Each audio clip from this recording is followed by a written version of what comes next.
Madhav காட்கிலுக்கு UN வந்து தற்பொழுது champions of the earth அப்படின்ட்டு ஒரு வாழ்நாள் விருது ஒன்றை தந்திருக்கு செஞ்சுருக்கிறாங்க. அதாவது காலநிலை மாற்றத்தை எதிர்கொள்ளணும்னா நம்மக்கிட்ட இருக்கக்கூடிய உயிர் வளங்களை நம்ம இழந்துடக்கூடாது அப்படிங்கிற புரிதல் வந்து எல்லோருக்கும் வந்திருக்கு. இப்போ அந்த காலநிலை மாற்றம் அப்படிங்கிறது வந்து ஒரு குறிப்பிட்ட இடத்தில் தோன்றும் பிரச்சனை அல்ல. அது வந்து எல்லோருடைய தலைக்கும் மேலே இருக்கக்கூடிய பிரச்சனை. இதுக்கு வந்து எந்த பவுண்ட்ரியும் கிடையாது. நீங்கள் எந்த சுவரை வச்சும் கட்டுப்படுத்த முடியாது.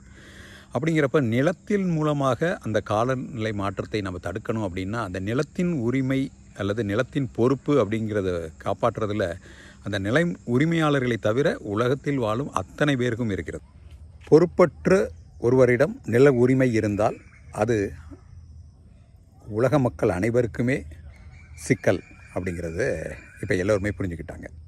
தங்களுடைய நிலங்களை பொறுப்பாக கையாளுவதன் மூலம் உலக மக்களின் சந்திக்கும் மிகப்பெரிய சவாலை சந்தித்தால் அவர்களுக்கும் அந்த பலனில் நிலம் மூலம் கிடைக்கக்கூடிய பலனில் ஒரு குறிப்பிட்ட பங்கு அளிப்பு இருக்க வேண்டும் என்று பேசி வர்றாங்க. இது நடைமுறைக்கு இன்னும் கூடிய விரைவில் சட்டப்பூர்வமாக வரும் என்று நம்புகின்றோம்.